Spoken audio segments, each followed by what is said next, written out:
Chapter 15. Deeper Magic from Before the Dawn of Time.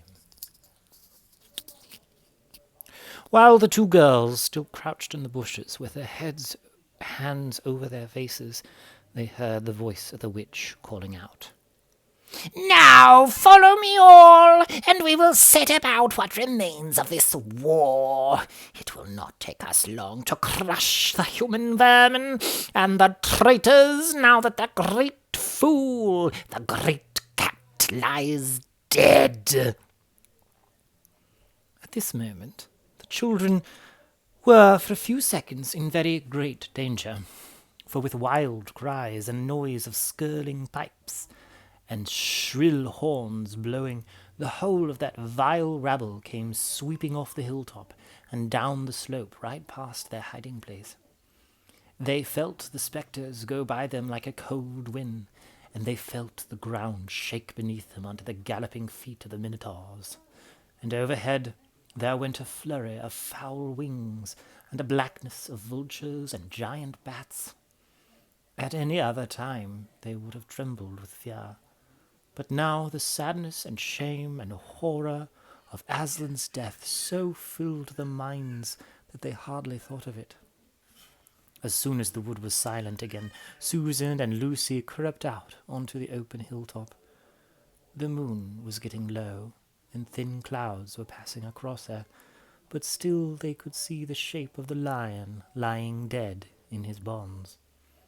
And down they both knelt in the wet grass, and kissed his cold face, and stroked his beautiful fur, what was left of it, and cried till they could cry no more. And then they looked at each other, and held each other's hands for mere loneliness, and cried again, and then again were silent. At last Lucy said, "I can't bear to look at that horrible muzzle. I wonder, could we take it off?"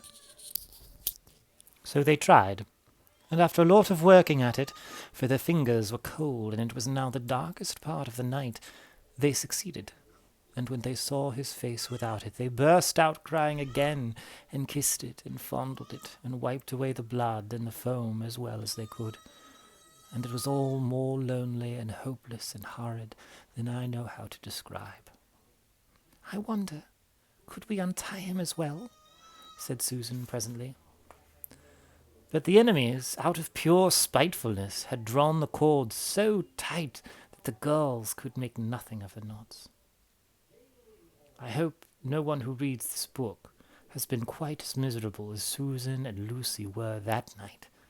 But if you have been, if you've been up all night and cried till you have no more tears left in you, you will know that there comes in the end a sort of quietness. You feel as if nothing was ever going to happen again. At any rate, that was how it felt to these two.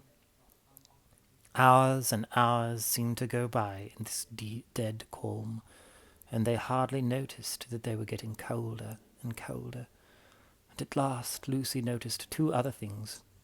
One was that the sky on the east side of the hill was a little less dark than it had been an hour ago. The other was some tiny movement going on in the grass at her feet. At first she took no interest in this. What did it matter? Nothing mattered now.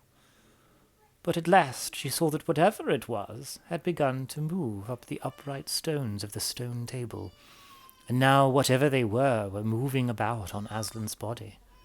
She peered closer. They were little grey things. "Oh," said Susan from the other side of the table, "how beastly! There are horrid little mice crawling over him. Go away, you little beasts!" And she raised her hand to frighten them away. "Wait," said Lucy, who had been looking at them more closely still. "Can you see what they're doing?" Both girls bent down and stared. "I do believe," said Susan. "But how queer! They're nibbling away at the cords." "That's what I thought," said Lucy. "I think they're friendly mice. Poor little things. They don't realize he's dead. They think it'll do some good untying him." It was quite definitely lighter by now. Each of the girls noticed for the first time the white face of the other, and they could see the mice nibbling away, dozens and dozens, even hundreds of little filled mice. And at last, one by one, the ropes were all gnawed through. The sky in the east was whitish by now, and the stars were getting fainter, all except one very big one low down on the eastern horizon.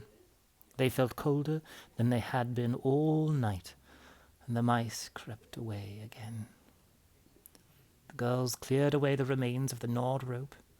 Aslan looked more like himself without them, and every moment his dead face looked nobler as the light grew and they could see it better.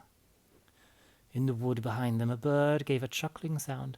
It had been so still for hours and hours that it startled them, and then another bird answered it. Soon there were birds singing all over the place. It was quite definitely early morning now, not late night. "I'm so cold," said Lucy. "So am I," said Susan.